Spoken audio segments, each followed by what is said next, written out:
Last lecture के अंदर हम लोग इन रेडियस और सर्क्यूम रेडियस से रिलेटेड फार्मूला पढ़ चुके हैं काफ़ी सारी। अभी हम लोग उससे रिलेटेड देखेंगे जेई एडवांस में किस तरीके से क्वेश्चन आए हुए हैं। तो अभी जो हम लोग क्वेश्चन सॉल्व करने जा रहे हैं वो है जेई एडवांस 2016 का क्वेश्चन। ठीक है, तो ये more than one correct option type का क्वेश्चन है। तो रीड करते हैं क्या कह रहा है।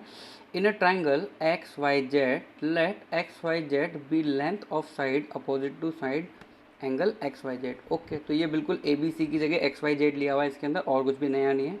And 2s is equal to x plus Y plus z. तो देखो यहाँ पे इसने सेमी पेरीमीटर के बारे में दिया हुआ है जो हम पहले से जानते हैं। बस तुमने क्या करना है यहाँ पे एक्स वाई जेड, इसकी जगह क्या एज्यूम करना है मन में, small A B C. Okay, फिर ऐसा कोई रिलेशन दिया हुआ है।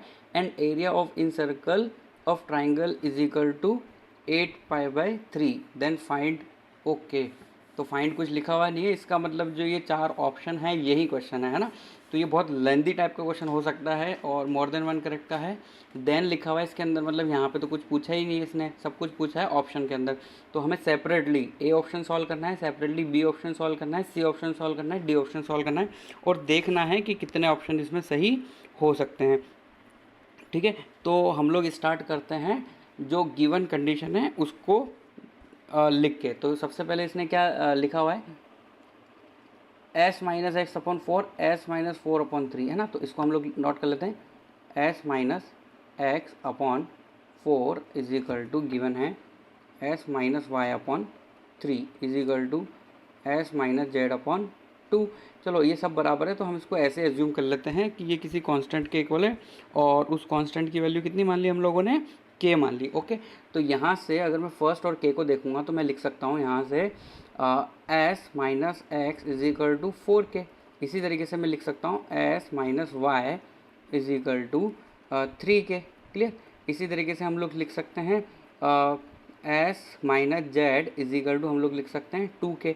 तो अगर मैं इन सबको ऐड कर देता हूँ तो इससे मुझे क्या मिलेगा, s plus s plus s कितना 3s minus x plus Y plus Z is equal to हो जाएगा ये 4 + 3 7 + 2 9k। क्लियर।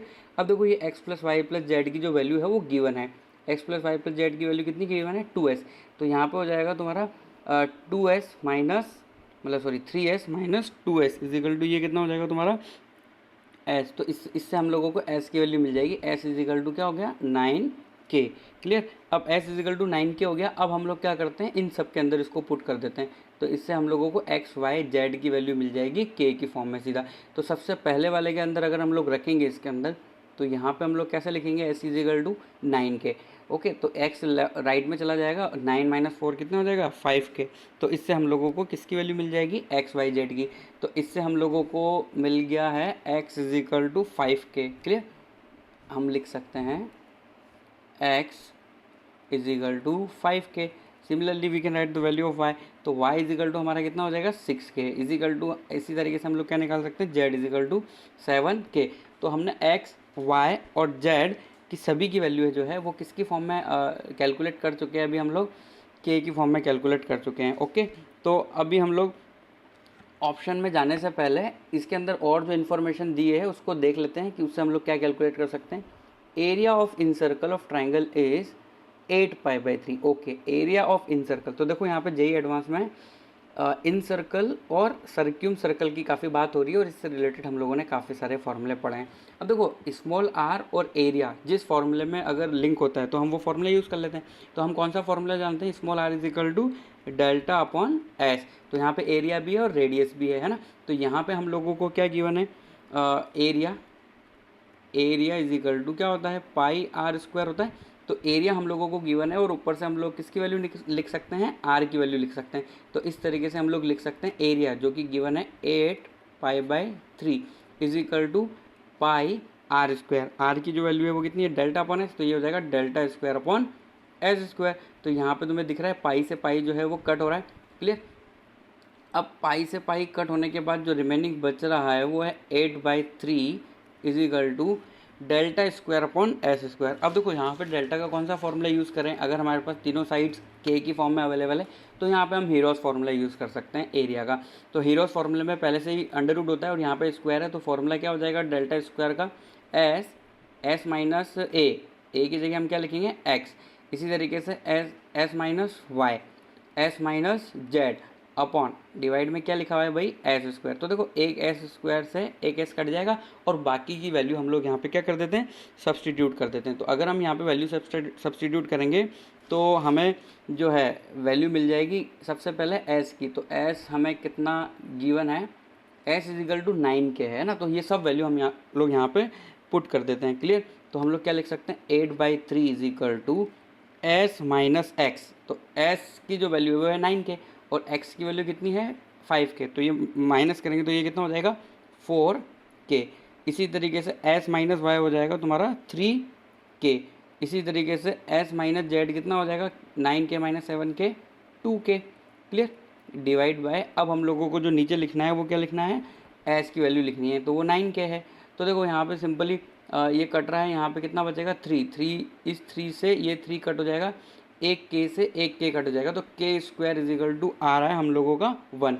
तो यहाँ से हम के की वैल्यू प्लस माइनस 1 तो नहीं लेंगे, 1 ले लेंगे। ऐसा क्यों, क्योंकि ये सब हम लोगों की जो है साइड्स की जो है वैल्यू दे रहा है। तो इससे हम लोगों को साइड्स पता लग गई है ना। तो हम लोग यहाँ पे लिख सकते हैं sides of triangle x Y Z.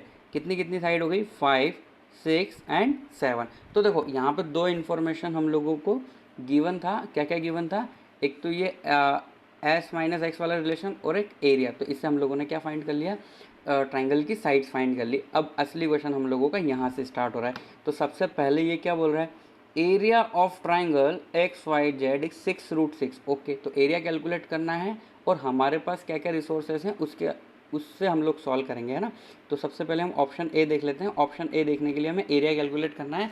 तीनों साइड हमें गिवन है, तो जब तीनों साइड गिवन है तो हीरोज फार्मूला सही रहेगा, है ना। तो एरिया मतलब हम लोग डेल्टा से रिप्रेजेंट करते हैं इसको। तो इसका फॉर्मूला हम लोग डायरेक्टली यहाँ पे यूज़ कर सकते हैं। क्या होता है, एस माइनस ए की जगह एक्स। इसी तरीके से x minus y, s minus z. तो सर अगर हम लोग ये सब वैल्यू यहाँ पे पुट करेंगे तो हमें कुछ मिलेगा। एस की वैल्यू 9 है ना, 9 के मतलब 9 लिख सकते हैं हम लोग, ये सब अंडर रूट में है ही सही। और एस माइनस एक्स ये सब अभी हम लोगों ने ऊपर निकाला, तो इंटू 4 इंटू 3 इंटू 2। तो इसको अगर हम लोग सॉल्व करेंगे तो हो जाएगा ये तुम्हारा 6√6। अब देखें ऑप्शन ए के अंदर क्या यही लिखा हुआ है क्या, तो ऑप्शन ए बिल्कुल सही लिखा हुआ है। ऑप्शन ए के अंदर एरिया 6√6 है जो हम लोगों के आ रहा है। अब हम लोग जाते हैं ऑप्शन नंबर बी के अंदर। तो ऑप्शन नंबर बी के अंदर क्या है, the radius of circumcircle of triangle x Y Z is. Okay, so we have to find out the value of capital R. So we should remember the formula to find out capital R in the terms of ABC. You can say this in this question x Y z. तो देखो B option के अंदर हमें निकालना है capital R, और capital R का हम लोगों ने फॉर्मूला पढ़ा हुआ है, छोटा वाला फॉर्मूला है ना। वैसे तो फॉर्मूले बहुत हैं पर ये छोटा वाला फॉर्मूला अगर हमें याद है तो यहाँ पे हमारा काम बन जाएगा, है ना। डेल्टा अभी अभी हम लोगों ने ऊपर कैलकुलेट किया है, एक्स वाई जेड की वैल्यू ऊपर लिखी हुई है, यहाँ पे सब सब्सटीट्यूट कर देते हैं। तो ये क्या हो जाएगा 5 इंटू 6 इंटू 7 अपॉन 4, और डेल्टा की वैल्यू हम यहाँ से ले लेंगे, तो ये यहाँ से ले लेंगे तो कितना हो जाएगा 6√6। अब देख लेते हैं क्या क्या कट हो रहा है। तो सबसे पहले ये 6 से 6 तो कट हो ही रहा है, क्लियर। अब जो रिमेनिंग है वो ऐसे रहने देते हैं हम लोग क्योंकि कुछ कट नहीं रहा है। तो हो जाएगा 35/4 √6। अब देखो ऑप्शन नंबर जो बी है उसके अंदर यही लिखा हुआ है क्या, 35/4√6। तो ऑप्शन नंबर बी जो है थोड़ा सा अलग है ना। तो ऑप्शन नंबर बी को हम क्या कर देते हैं, क्रॉस कर देते हैं, भाई हमारा ये आंसर नहीं है, ठीक है। अब हम जाते हैं ऑप्शन नंबर सी के अंदर। तो देखो ऑप्शन नंबर सी के अंदर जो ये sin x/2 sin y/2 sin z/2 है, अगर तुम्हें इसको देख के आइडिया लगता है कि इससे रिलेटेड कोई फार्मूला है तो ये बहुत ही बढ़िया होगा, तुम बहुत ही सिंपली इसको सॉल्व कर सकते हो, क्योंकि वो जो फार्मूला है जिसके अंदर ये आता है वो स्मॉल आर और कैपिटल आर को रिलेट करने वाला फार्मूला है, और हम लोगों ने वो पहले भी पढ़ रखा है ना। तो ऑप्शन नंबर सी के अंदर हमें फार्मूला लगाना है स्मॉल आर इन रेडियस और कैपिटल आर सर्क्यूम रेडियस को जोड़ने वाला फार्मूला। तो हम वो जानते हैं, आर इज इक्वल टू होता है 4r sign a/2 sign b/2 sign c/2। अब यहाँ पे x है तो ऐसे ले लेते हैं हम लोग, इसको क्या लिख देते हैं sign x/2 sine y/2 and sign z/2। अब देखो ऑप्शन नंबर सी के अंदर है ना, हमें बस इसी की वैल्यू निकालनी है। देख लो sine x/2 sine y/2 sine z/2, okay, so in option C we have to find out the value of r upon 4r, ये हमें कैलकुलेट करना है। तो r अपॉन कैपिटल R हम लोग फाइंड कर सकते हैं क्योंकि हमारे पास स्मॉल r की वैल्यू भी है और हमें किसकी वैल्यू भी पता है, कैपिटल R की वैल्यू भी पता है, अभी अभी हम लोगों ने कैलकुलेट किया है ना। तो स्मॉल r की वैल्यू फाइंड आउट करने के लिए हम लोग क्या कर लेते हैं, ये जो है r इज इक्वल टू हम लोगों ने क्या लिखा था, डेल्टा अपॉन एस लिखा था और इससे हम लोगों को एरिया जो है गिवन था। तो यहाँ से हम लोग r की वैल्यू भी यूज़ कर लेते हैं। तो r की वैल्यू कितनी हो जाएगी यहाँ से, डेल्टा अपॉन एस जितना था वो, तो ये कितना गिवन था, इसका स्क्वायर 8/3 गिवन था। तो 8/3 का हम लोग क्या कर लेते हैं, अंडर रूट कर लेते हैं क्योंकि हमें यहाँ पे सिर्फ r की वैल्यू लिखनी है। तो ये हो जाएगा तुम्हारा इसकी वैल्यू।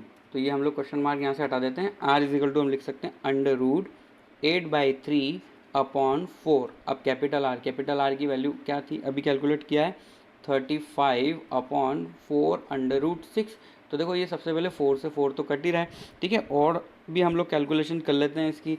तो और कैलकुलेशन करेंगे तो अंडर रूट 8 को हम लोग लिख देते हैं 2√2, तो इससे थोड़ा सा ईजी रहेगा।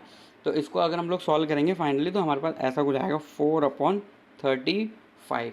क्लियर। अब ये देख लेते हैं कि यही कह रहा है कि ऑप्शन के अंदर, तो 4/35 ही आ रहा है, बिल्कुल सही है। तो ऑप्शन नंबर सी भी क्या हो गया, सही। बस ऑप्शन नंबर सी सही होने का एक ही रीज़न है, फॉर्मूला याद होना चाहिए, कौन सा, स्मॉल r और कैपिटल R का। अब हमें फाइंड करना है sign square x plus y/2, है ना। So option number D, we have to find out the value of sine square x plus y/2, है ना। तो हम लोग ऑप्शन नंबर डी को अब चेक कर लेते हैं। हमें फाइंड करना है sign square x plus y/2।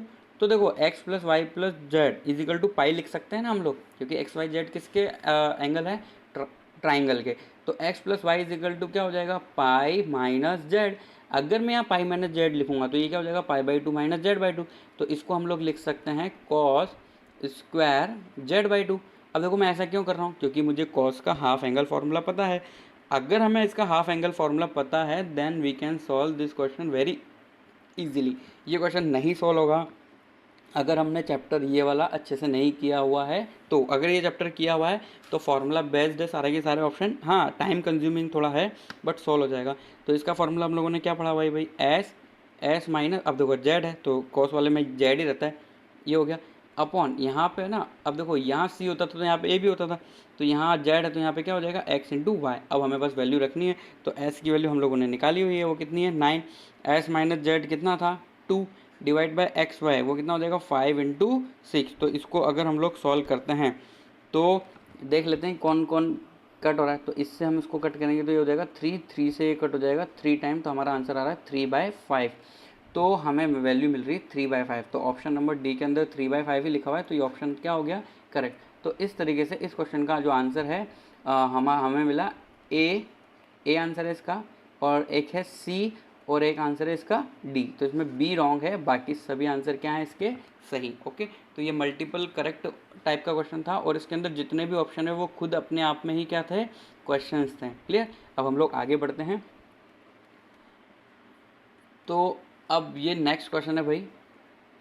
तो ये जो क्वेश्चन है ये थोड़ा सा लेंदी क्वेश्चन है, बट पहले वाले के कंपैरिजन में ये सॉल्व करना थोड़ा सही रहेगा।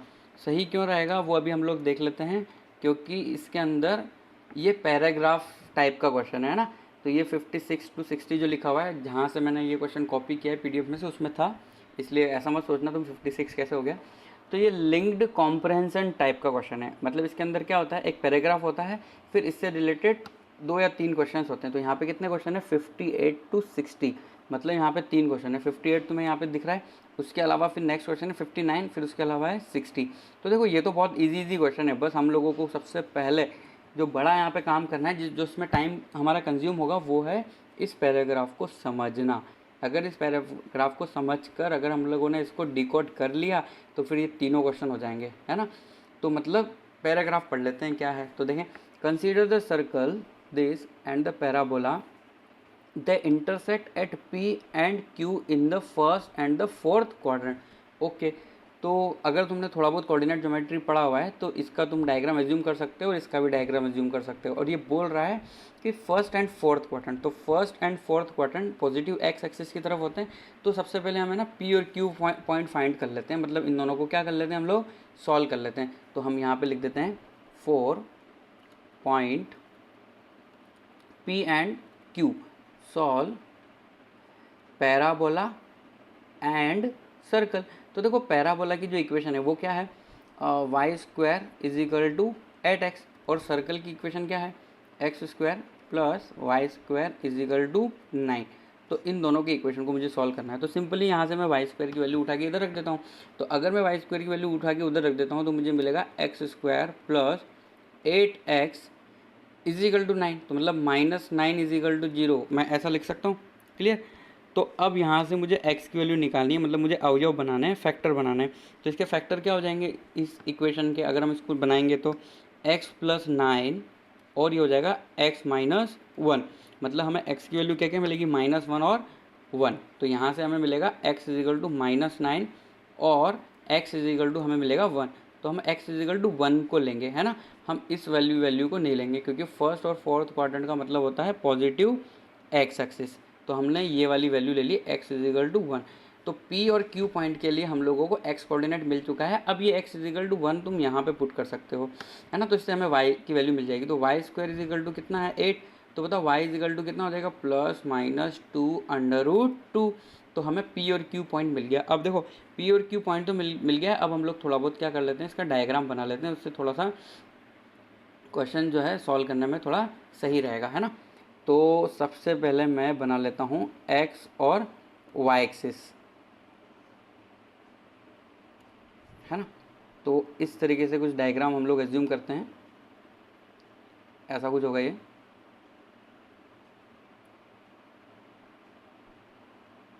हो गया x और y एक्सिस, है ना। अब यहाँ पे हम लोगों को एक सर्कल बनाना है जिसका जो है x square plus y square is equal to 9, मतलब उसका सेंटर कहाँ होना चाहिए, ओरिजिन पे।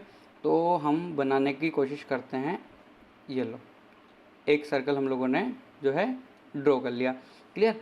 अब हम लोग वो बोल रहा है पैराबोला है, तो पैराबोला कैसा है, y square is equal to 8x, है ना। तो ये थोड़ा कोऑर्डिनेट ज्योमेट्री जैसा क्वेश्चन है, बट इसके अंदर कहीं ना कहीं प्रॉपर्टी ऑफ ट्राइंगल भी यूज़ हो रहा है। तो हम लोग यहाँ पे इस डायग्राम के अंदर पैराबोला भी बनाने की कोशिश कर लेते हैं।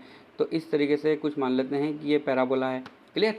और जो पॉइंट है ये वाला पॉइंट, इसको हम बोल देते हैं P पॉइंट, और इसको जो है हम लोग क्या बोल देते हैं, Q पॉइंट। अब हम लोग रीड कर लेते हैं भाई क्या कह रहा है ये, the intersect at P and Q in the first and fourth quadrant, okay, tangent to the circle at P and Q intersect the x axis at R, okay. तो सबसे पहले हमें P और Q पर सर्कल पे tangent बनानी है। किस पे टेंजेंट बनानी है, सर्कल पे। तो हम लोग सर्कल पे टेंजेंट बना लेते हैं भाई। तो सर्कल पे टेंजेंट हमें यहाँ से बनानी है। तो कुछ इस तरीके से हम लोग ले लेते हैं लाइन को कि ये है, ये क्या है भाई, टेंजेंट। ये P पर टेंजेंट है। इसी तरीके से हम लोग कहाँ पे भी टेंजेंट बना लेते हैं, क्यू पे भी टेंजेंट बना देते हैं ना। तो यही पॉइंट से हम लोग बना लेते हैं, इस तरीके से कुछ लाइन रहेगी। क्लियर। ये वाली लाइन मैंने थोड़ी आगे बढ़ा दी है, इस तरीके से ये टेंजेंट है ना। तो ये बोल रहा है कि P और Q पे जो टेंजेंट है सर्कल पे, P and Q intersect the x axis eight R। तो ये कौन से वाले पॉइंट पे मिल रही है, R पॉइंट पे मिल रही है ना। तो ये पॉइंट का नाम दे देते हैं हम R। इसी तरीके से आगे रीड करते हैं क्या बोलता है, and tangent to the parabola at P and Q intersect at x axis at S, okay. तो P और Q पे अब हम लोगों को पैराबोला के लिए भी क्या बना लेनी है, पैराबोला के लिए भी टेंजेंट बना लेनी है हम लोगों को। तो हम लोग टेंजेंट बना लेते हैं भाई पैराबोला की भी यहाँ से। तो इस तरीके से कुछ एज्यूम कर सकते हैं हम लोग। ये होगी एक और लाइन बना देते हैं हम लोग, यहाँ से Q पर भी हम क्या बना देते हैं, टेंजेंट बना देते हैं।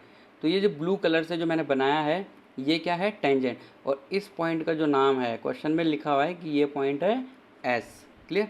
अब चलो आगे बढ़ते हैं, क्या हो रही है बात, है ना। Intersect the axis, the ratio of the areas of the triangle PQS and PQR, PQS, PQS। तो हम सबसे पहले क्या कर लेते हैं, P से Q को मिला देते हैं, है ना।